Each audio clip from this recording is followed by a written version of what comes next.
Lift every voice and sing till earth and heaven ring, ring with the harmonies of liberty. Let our rejoicing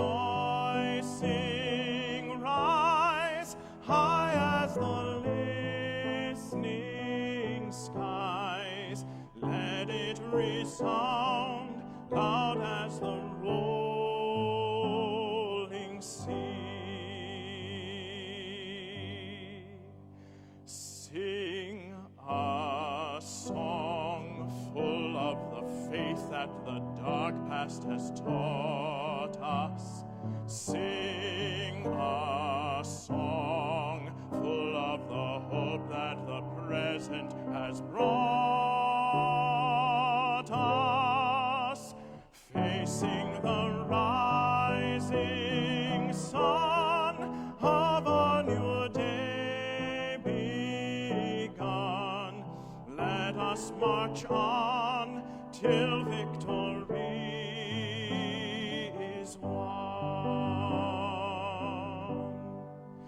God of our weary years, God of our silent tears, thou who hast brought us thus far on the way, thou who hast by thy might led us into the light, keep us forever in the path we pray,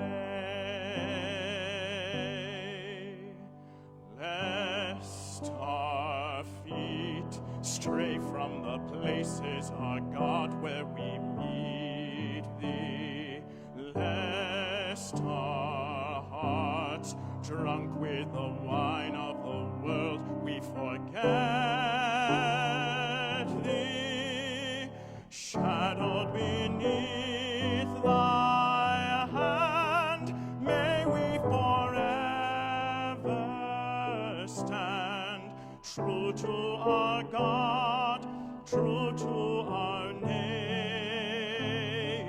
land.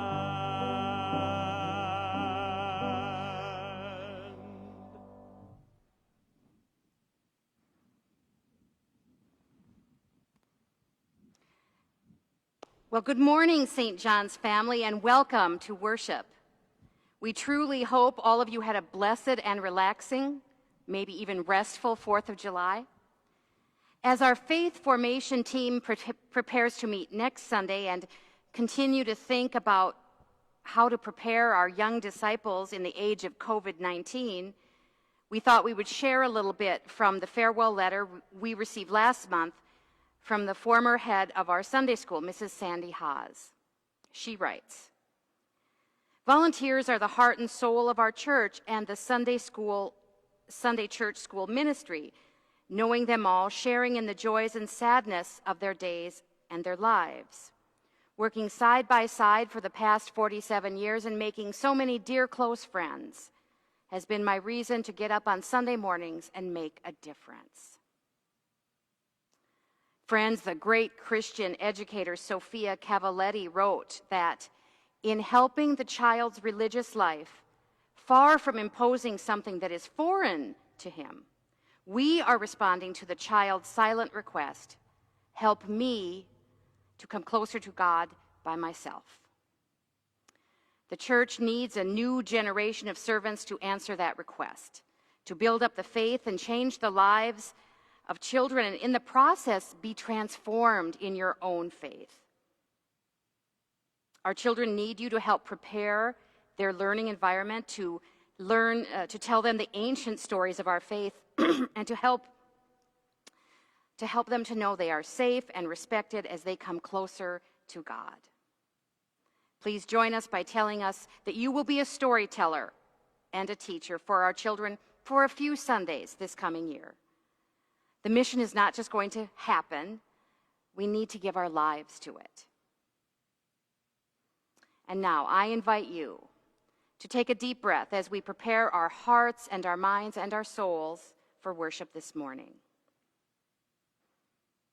Blessed be the Holy Trinity, one God, whose steadfast love is everlasting, whose faithfulness endures from generation to generation.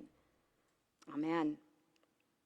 Trusting in the mercy of God, let us confess our sin. Reconciling God, we confess that we do not trust your abundance, and we deny your presence in our lives. We place our hope in ourselves and rely on our own efforts. We fail to believe that you provide enough for all. We abuse your good creation for our own benefit. We fear difference and do not welcome others as you have welcomed us. We sin in thought, word, and deed. By your grace, forgive us. Through your love, renew us, and in your Spirit, lead us, so that we may live and serve you in newness of life. Amen. Beloved of God, by the radical abundance of divine mercy, we have peace through God, through our Lord Jesus Christ, through whom we have obtained grace upon grace. Our sins are forgiven. Let us live now in hope. For hope does not disappoint, because God's love has been poured into our hearts through the Holy Spirit. Amen.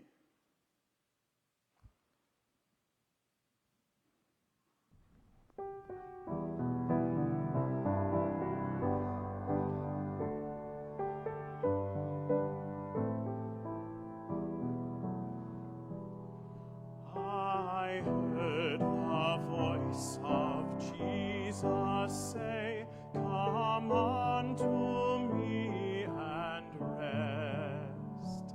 Lay down, O weary one, lay down your head upon my breast."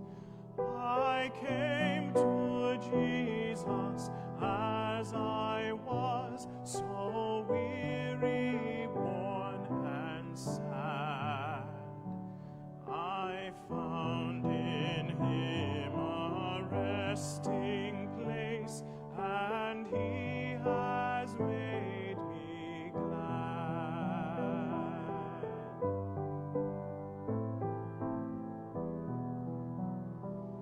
I heard the voice of Jesus say, "I am this dark world's light.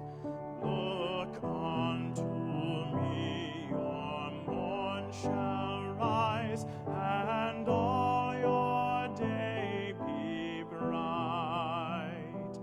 I looked to Jesus, and I found in him my star, my sun.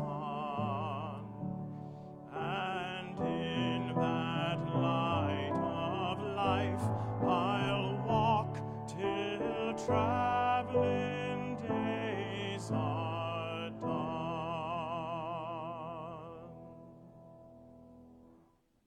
Amen. The grace of our Lord Jesus Christ, the love of God, and the communion of the Holy Spirit be with you all. And let us pray. You are great, O God, and greatly to be praised. You have made us for yourself, and our hearts are restless until they rest in you. Grant that we may believe in you, call upon you, know you, and serve you, through your Son, Jesus Christ, our Savior and Lord. Amen. The first reading for this morning comes to us from the prophet Zechariah in the 9th chapter. Rejoice greatly, O daughter Zion. Shout aloud, O daughter Jerusalem. Lo, your king comes to you. Triumphant and victorious is he, humble and riding on a donkey, on a colt, the foal of a donkey. He will cut off the chariot from Ephraim and the war horse from Jerusalem. And the battle bow shall be cut off, and he shall command peace to the nations. His dominion shall be from sea to sea, and from the river to the ends of the earth. As for you also, because of the blood of my covenant with you, I will set your prisoners free from the waterless pit. Return to your stronghold, O prisoners of hope. Today I declare that I will restore to you double. Word of God, word of life.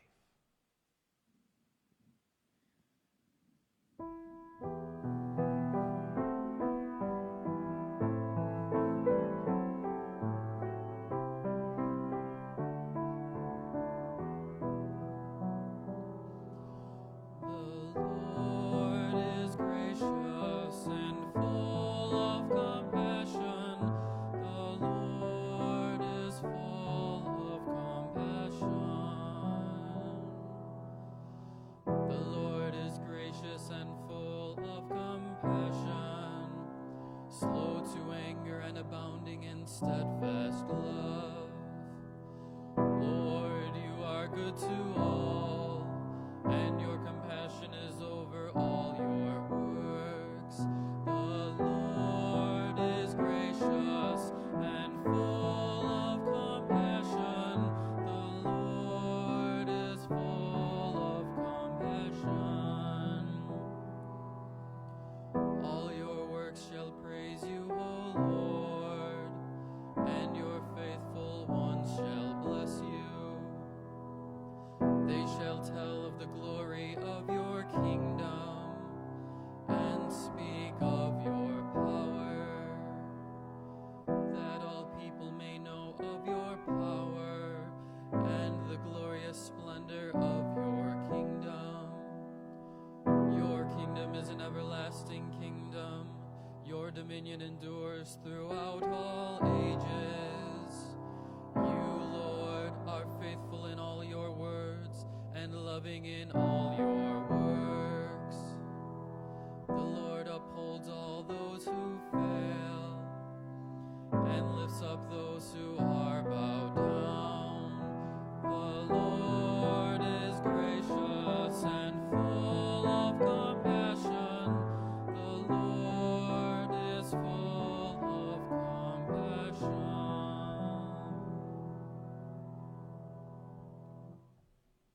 Amen. The second reading for this morning comes to us from St. Paul's letter to the church in Rome in the 7th chapter. I do not understand my own actions, for I do not do what I want, but I do the very thing I hate. Now, if I do what I do not want, I agree that the law is good. But in fact, it is no longer I that do it, but sin that dwells within me. For I know that nothing good dwells within me, that is, in my flesh. I can will what is right, but I cannot do it.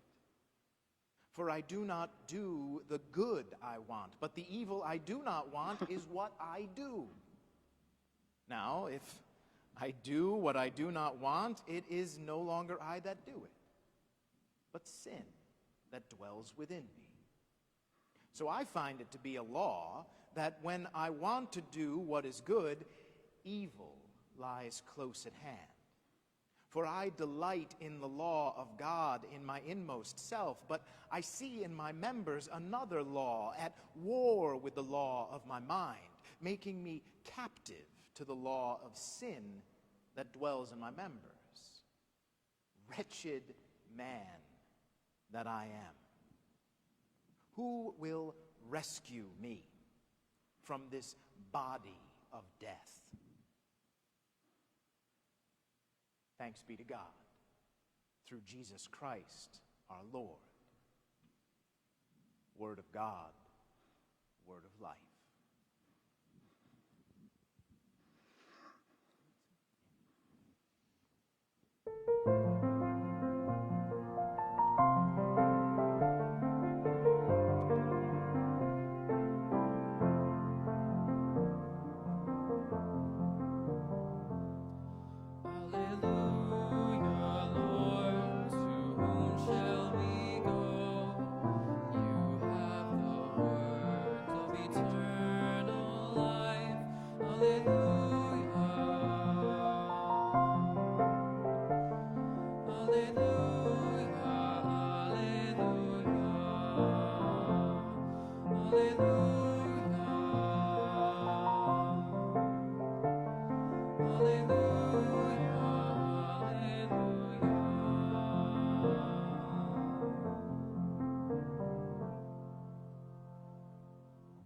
The Holy Gospel according to St. Matthew, the 11th chapter.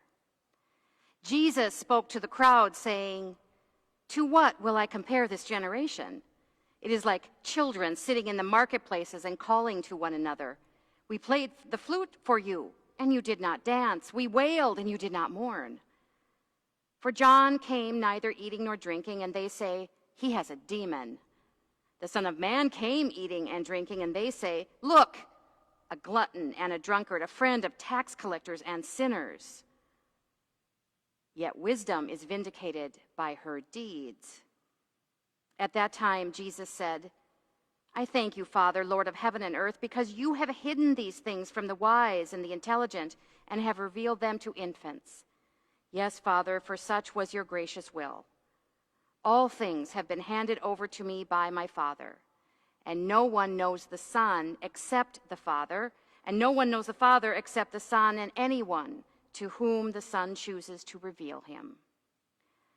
Come to me, all you that are weary and are carrying heavy burdens, and I will give you rest. Take my yoke upon you and learn from me, for I am gentle and humble in heart, and you will find rest for your souls. For my yoke is easy, and my burden is light." The Gospel of the Lord. Praise to you, O Christ. Grace to you and peace from God our Father and the Lord Jesus Christ. Amen. There is a story that Jewish families tell their children to help them understand the third commandment, the commandment to keep the Sabbath day. The sweetest sound is the story of King Reuben, and it goes a little like this. King Reuben was always asking questions. Where is the hottest place on earth? Where is the place that the snow falls the deepest? I think we all know that answer. One day he asked his advisors, "What is the sweetest melody of all?" His wise men rubbed their chins, they searched their books for wisdom, but they could not find an answer. Why not have a contest to find the sweetest melody, they suggested. So the king called all the musicians of his kingdom to come to the palace. Early in the morning, they gathered under the king's window with flutes, harps, violins, horns, bells, drums, banjos, bugles, chimes, cymbals, gongs, triangles, lutes, lyres, and trumpets. Their tuning and scraping and testing awoke the king. Smiling, King Reuben jumped up, believing that today he would discover the sweetest melody in all the world. Throughout the morning, the king sat at his balcony and listened. By noon, he had listened to all the sounds imaginable that could be made by plucking and tingling and blowing and banging. By afternoon, the king had heard all the melodies that could be made by whistling and jingling, shaking, sawing, buzzing, and pounding. Then the advisors asked their king, "To your ears, whose melody is the sweetest?"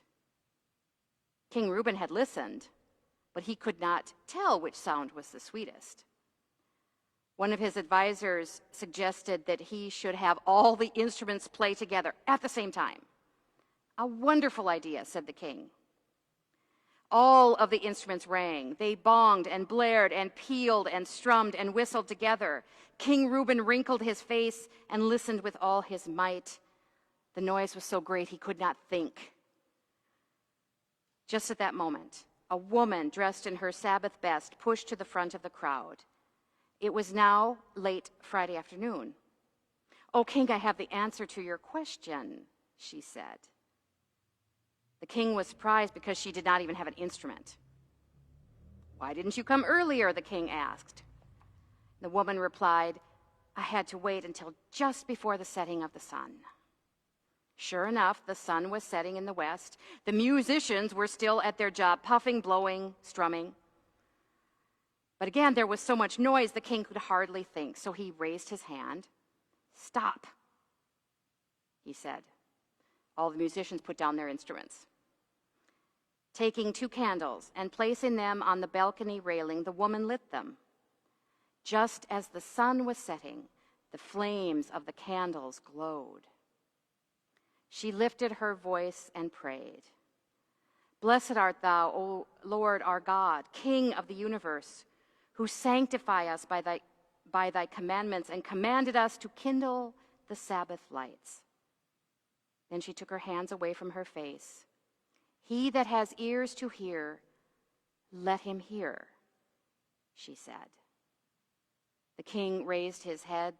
The advisors took their hands away from their ears. The people in the crowd stood still. The king was whispering, What is that?" He could not hear a sound. "What you hear is the sound of rest. And isn't the peace that the Sabbath brings the sweetest melody of all?" We may be far from understanding why this is so powerful, but take it from a first century point of view. When Jesus promises rest, that his yoke is easy and his burden is light, we need to remember that then people were just as often beasts of burden as beasts were. And so this image of a light load and rest carried power. And remember, this is a time when there is no weekend, let alone holidays.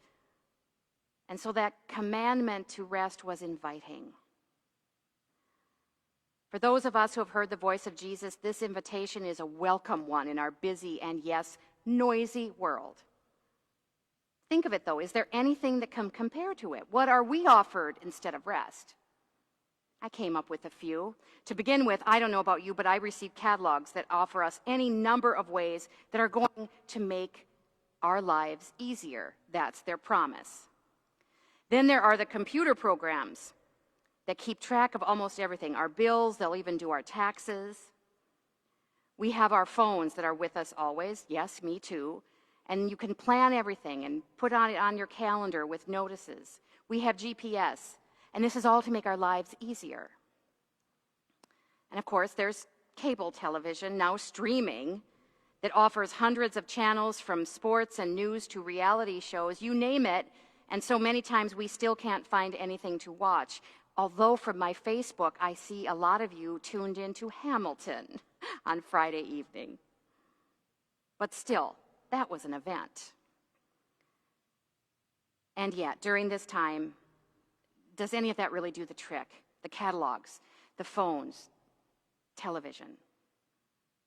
Today, we are in the midst of a pandemic, and that yoke, wow, that's difficult. Masks, social distancing, contact tracing, 14 days of isolation should you travel to certain states. This was foreign last year. And I dare say that few of us are restful. Of course, I could be wrong. I hope I am. For those of you who have heard Jesus' words and just taken them to heart, we know that the rest he offers is real and it's permanent. In him, in his life, his teaching, death, resurrection, ascension, we have been given a glimpse into not only the kingdom above or around, but the kingdom that is right here, where all of our worries and anxieties simply vanish. This is rest for our weary and worried souls, a way of living that does more than any perfectly planned day, any gadget, any computer program. This is real peace, that peace that passes all understanding. Now, that idea of being yoked may not conjure up images of freedom, but again, in a way it does. Because you see, there is freedom in being yoked to Christ. A single focus, a single direction. Ever notice how those who have genuinely taken on Jesus' yoke never seem to think they're missing out on anything? And that is because when they put God first, everything just kind of follows and falls into place.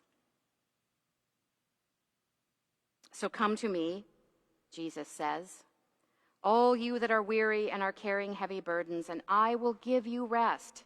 Take my yoke upon you and learn from me, for I am gentle and humble at heart, and you will find rest for your souls.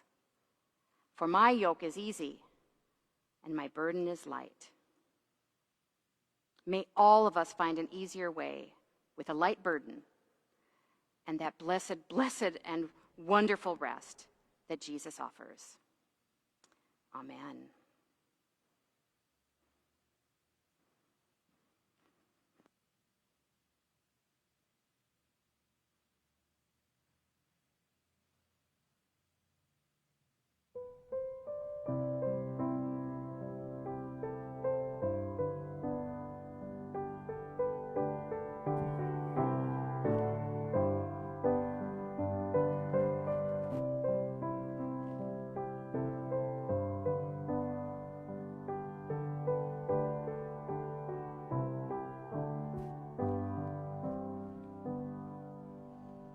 Light dawns on a weary world when eyes begin to see all people's dignity.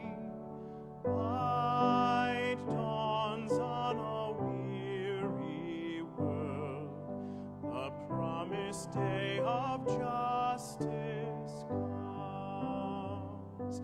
The trees shall clap their hands, the dry lands gush with springs, the hills and mountains shall break forth with singing. We shall go out in joy and be led forth in peace, and all the world in wonder echoes shalom. Love grows in a weary world when hungry hearts find bread and children's dreams are fed. Love grows in a weary world. The promised feast of plenty comes. The trees shall clap their hands, the dry lands gush with springs, the hills and mountains shall break forth with singing. We shall go out in joy and be led forth in peace, as all the world in wonder echoes shalom.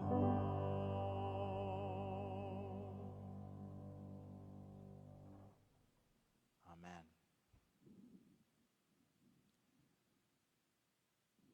And now let us turn our attention to prayer.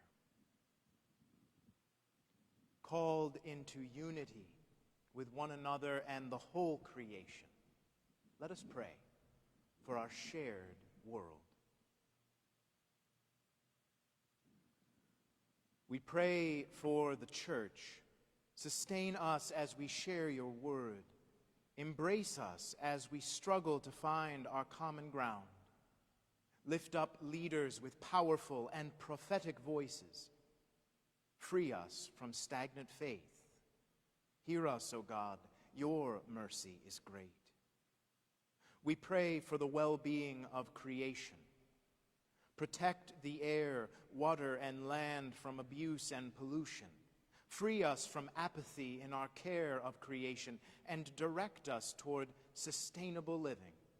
Hear us, O God, your mercy is great.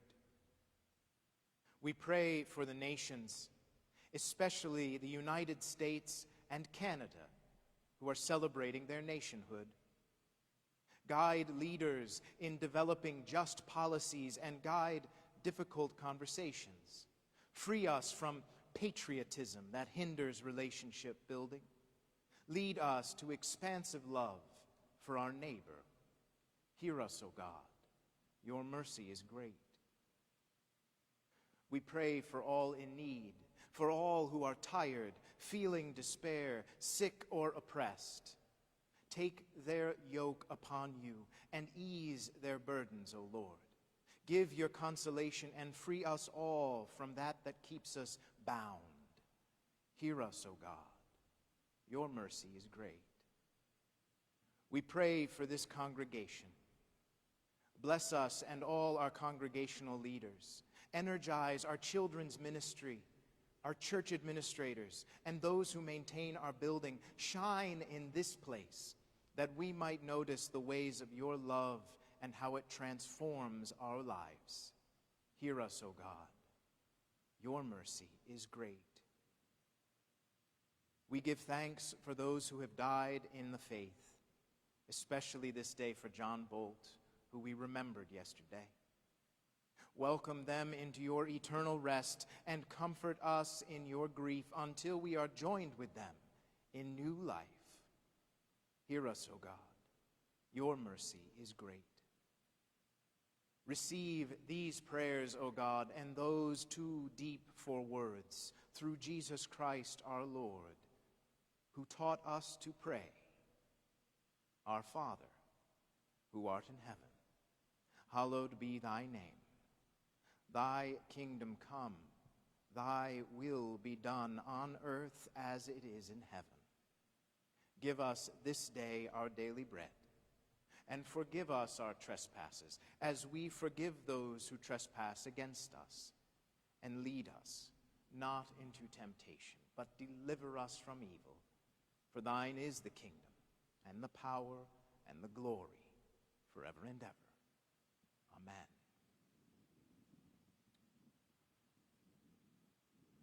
And now receive a word of God's blessing.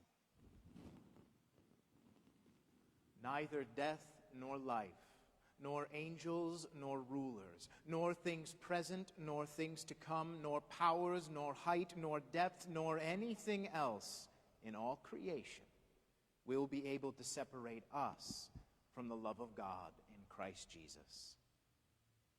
God, the Creator, Jesus, the Christ, and the Holy Spirit, the Comforter, bless you and keep you in eternal love. Amen.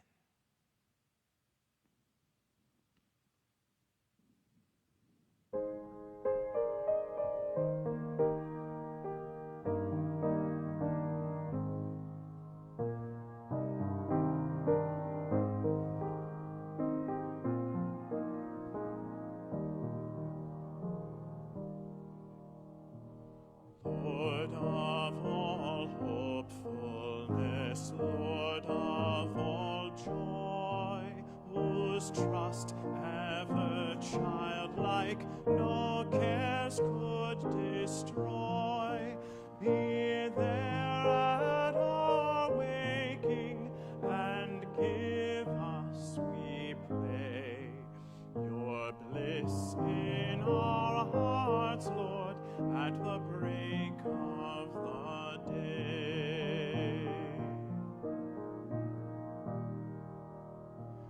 Lord of all eagerness, Lord of all faith, whose strong hands were skilled at the plane and the lathe, be there at our labors, and give us, we pray, your strength in our hearts, Lord, at the noon of the day.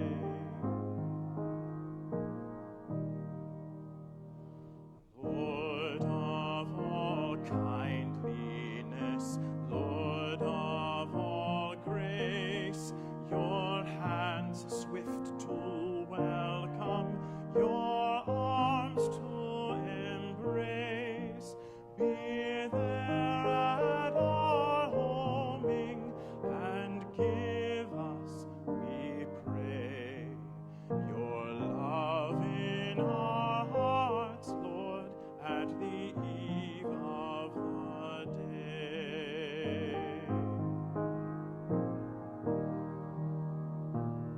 Lord of all gentleness, Lord of all calm, whose voice is contentment, whose presence is balm, be there at our sleeping, and give us, we pray, your peace in our hearts, Lord, at the end of the day.